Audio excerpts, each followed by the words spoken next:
Hello दोस्तों, आपके अपने मैजिक मोमेंट चैनल में आपका स्वागत है। दोस्तों, आज हम बैंक सेक्टर स्टॉक सीरीज़ का पार्ट 6 देखेंगे, जिसमें आज हम फेडरल बैंक को डिटेल में डिस्कस करेंगे। और दोस्तों, इस बैंक से लेकर एक लेटेस्ट अपडेट आई है इसकी बिजनेस को लेकर, जिसकी वजह से आज इसने अपने रेजिस्टेंस को ब्रेकआउट किया है। तो दोस्तों, हम इसकी वो लेटेस्ट न्यूज़ को भी डिस्कस करेंगे विद टेक्निकल चार्ट। और दोस्तों, वीडियो को एंड तक जरूर देखिए, क्योंकि वीडियो के एंड में हम वीडियो का कंक्लूजन देते हैं, जिससे आपकी माइंड में क्लैरिटी आएगी कि अभी आपको इस स्टॉक में क्या करना चाहिए।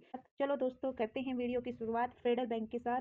Federal bank limited Trivendra Kaur federal bank limited के नाम से लिस्टेड था। और दोस्तों, ये बैंक प्रोवाइड करता है retail and corporate banking, para banking activities. इसके साथ ये डेबिट कार्ड इशू करता है, थर्ड पार्टी प्रोडक्ट डिस्ट्रीब्यूशन का काम करता है, ट्रेजरी और फॉरेन एक्सचेंज बिजनेस करता है। और दोस्तों, केरला का ये सेकंड लार्जेस्ट बैंक है प्राइवेट सेक्टर का। तो ये बैंक फाइनेंशियल ईयर 2023 के अकॉर्डिंग ये बैंक 1418 ब्रांचेस को ऑपरेट करता है, 1962 एटीएम्स को ऑपरेट करता है। और इस बैंक ने फाइनेंशियल ईयर 2024 में 65 न्यू ब्रांचेस ऐड की। इसका मार्केट कैप 42,000 सीआर, इसका स्टॉक पी 11.1। दोस्तों, इसका स्टॉक पी अंडर वैल्यूड है अपने पीयर्स बैंक के कंपैरिजन में। इसका आरओसी 7.56, इसका आरओई 17.5। इस बैंक का रिवेन्यू 13,000 सीआर से 23,000 सीआर। इस बैंक का नेट प्रॉफिट 1,000 सीआर से 3,000 सीआर। और बात करें इसके स्टॉक प्राइस की सीएजीआर की, तो दोस्तों इसमें डबल डिजिट की ग्रोथ है। लास्ट ईयर इसने 39% के रिटर्न्स दिए। और बात करें इसके सेल्स ग्रोथ की सीएजीआर की और प्रॉफिट ग्रोथ की सीएजीआर की, तो दोस्तों ये भी डबल डिजिट की ग्रोथ रखते हैं। लास्ट ईयर सेल्स में 32% के साथ इसकी सेल अप गई और प्रॉफिट भी इसका 23% के साथ अप गया। और बात करें इसके डिविडेंड पे आउट की, तो दोस्तों ये बैंक डिविडेंड भी पे आउट करता है। 2022 में इसने 19% का डिविडेंड पे आउट किया, और 23 में 7% का, और 24 में 8% का। और बात करें इसके शेयर होल्डिंग पैटर्न की, तो दोस्तों यहाँ पर प्रमोटर्स, एफआईज और डीआईज हैं। यहाँ पर एफआईज की होल्डिंग 27.02% से 28.57%। दोस्तों, एफआईज ने अपनी होल्डिंग को इंक्रीज किया। और अगर Q3 का कंपैरिजन करें, तो दोस्तों Q4 में एफआईज ने थोड़ी सी प्रॉफिट बुकिंग की। और बात करें डीआईज की, 45.74% से 45.16%। डीआईज ने भी थोड़ी सी प्रॉफिट बुकिंग की। और अगर Q3 का कंपैरिजन करें, तो दोस्तों डीआईज ने Q4 में अपने स्टेक को इंक्रीज किया। पब्लिक 27.25% से 26.28%। पब्लिक ने भी अपने स्टेक को इंक्रीज किया। तो दोस्तों, ये इसके पीयर्स बैंक है। यहाँ पर आप फेडरल बैंक का पी देख सकते हो, और बाकी जो इसकी कंपिटिटर बैंक्स है उनका पी देख सकते हो। उनके कंपैरिजन में इसका पी सबसे कम है, यानी ये अभी भी सस्ते दामों पर उपलब्ध है। और बात करें इसके रिटर्न्स की, इसने 5 साल में 61% के रिटर्न्स दिए, 3 साल में 105% के, 2 साल में 87% के, लास्ट ईयर इसने 38% के। और 6 और 3 मंथ में भी इसने पॉजिटिव रिटर्न्स दिए, 6 मंथ में 15% और 3 मंथ में 13%। और बात करें इसके लॉन्ग टर्म रिटर्न्स की, दोस्तों इसने जनवरी 2000 से अब तक जो रिटर्न्स दिए वो 3,171% के रिटर्न्स दिए। इस बैंक के स्टॉक का जो लो प्राइस था वो 3 रुपये 25 पैसे था, ऑल टाइम हाई लगा वो 179 लगा। और आज ये अपने ऑल टाइम हाई के ऊपर ट्रेड कर रहा है 4.27% के जंप से। दोस्तों, ये बैंक मिड कैप बैंक है, मॉडरेट टू रिस्क है।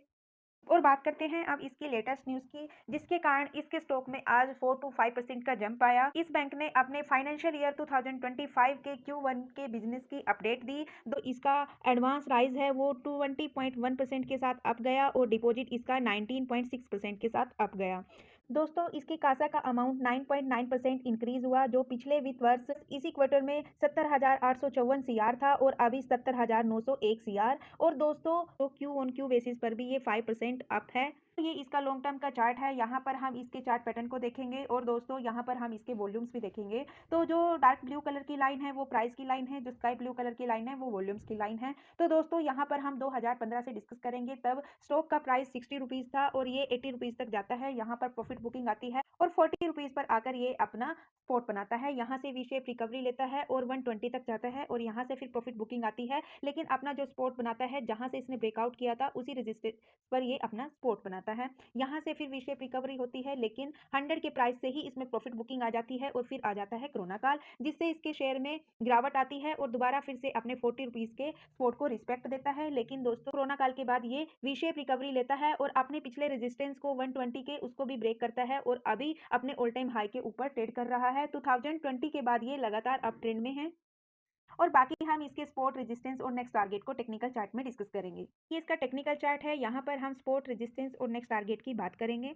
तो दोस्तों अभी जो स्टॉक ट्रेड कर रहा है वो अपने ऑल टाइम हाई के ऊपर कर रहा है 182 के प्राइस पर। यानी जैसे ही इसने Q1 के बिजनेस की अपडेट दी तो दोस्तों आज इसमें बाइंग आई और ये इसने अपने इस रेजिस्टेंस को आज ही ब्रेक कर दिया और ये 182 के प्राइस पर अभी ट्रेड कर रहा है। तो जो इसका रेजिस्टेंस था वो बन गया अब इसका फर्स्ट सपोर्ट। तो जो इसका फर्स्ट सपोर्ट रहेगा वो 179 का रहेगा, सेकंड सपोर्ट जो रहेगा वो 166 का रहेगा, थर्ड सपोर्ट जो रहेगा वो 145 का रहेगा। दोस्तों अब बात करते हैं, जैसे हमने अपने सीरीज पार्ट 3 में भी और सीरीज पार्ट 5 में भी डिस्कस किया कि Kotak bank, SBI bank, ICICI bank के साथ साथ फेडरल बैंक में भी मोरा इंडिया उसने इस बैंक में भी बाइंग की। उसने अपने टॉप होल्डिंग बैंक की लिस्ट में इन 4 बैंक को रखा है। तो दोस्तों तभी ये अपने रेजिस्टेंस पर ट्रेड कर रहा था और जैसे ही इसने अपने Q1 बिजनेस की अपडेट दी तो दोस्तों आज इसमें फिर से बाइंग वॉल्यूम आया। तो दोस्तों अभी इसके बिजनेस को देखते हुए, इसके चार्ट के पुराने पैटर्न को देखते हुए जो इसका नेक्स्ट टारगेट रहेगा तो दोस्तों वो 300 का रहेगा और जो इसकी बाइंग सेलिंग लेवल है वो हम इसके कंक्लूजन में डिस्कस करेंगे। दोस्तों हमने इसके बिजनेस को भी डिस्कस किया, इसकी बेसिक फंडामेंटल्स को भी डिस्कस किया, इसके टेक्निकल चार्ट को भी स्टडी किया, इसके शेयर होल्डिंग पैटर्न को भी चेक किया। कंक्लूजन दोस्तों अगर कोई इस बैंक में इंटरेस्टेड है और फ्रेश बाइंग करना चाहता है तो दोस्तों मेरे ओपिनियन से अभी उसको वेट एंड वॉच करना चाहिए, इसको इसके अपने सपोर्ट पर आने का और 10 to 15% के डिस्काउंट का। और दोस्तों अगर किसी के पास इस बैंक का स्टेक है, प्रॉफिटेबल है, प्रॉफिट बुकिंग करना चाहता है तो दोस्तों बिल्कुल कर सकता है, क्योंकि अभी ये अपने ऑल टाइम हाई के ऊपर ट्रेड कर रहा है और इसने अपने Q1 के बिजनेस को भी अपडेट किया है। तो दोस्तों अब इसमें बाइंग आई है तो आप बिल्कुल उसका फायदा उठा सकते हो, आप इसमें प्रॉफिट बुक कर सकते हो और चाहो तो दोस्तों आप इसको लॉन्ग टर्म के लिए भी रख सकते हो। मिड कैप कंपनी है, मॉडरेट टू रिस्क है, एफआईज और डीआईज की बाइंग है, आने वाले टाइम में मल्टी बैगर रिटर्न्स देने वाला बैंक बन सकता है। लेकिन दोस्तों तो ये वीडियो एजुकेशनल पर्पज से है, मेरी तरफ से किसी भी स्टॉक के लिए कोई रिकमेंडेशन नहीं है। तो दोस्तों ये थी फेडरल बैंक की कंप्लीट स्टडी। अगर दोस्तों आपको वीडियो पसंद आए, कुछ वीडियो से सीखने को मिला तो please like, share and subscribe कीजिए, बेल आइकन को प्रेस कीजिए और दोस्तों यदि आपको इस वीडियो में कुछ कमी नजर आए तो प्लीज़ उसका फीडबैक दीजिए, कमेंट कीजिए। मिलते हैं दोस्तों बैंक स्टॉक सेक्टर की सीरीज पार्ट 7 में, तब तक के लिए बाय बाय दोस्तों। प्लीज भाई लाइक को कर दो।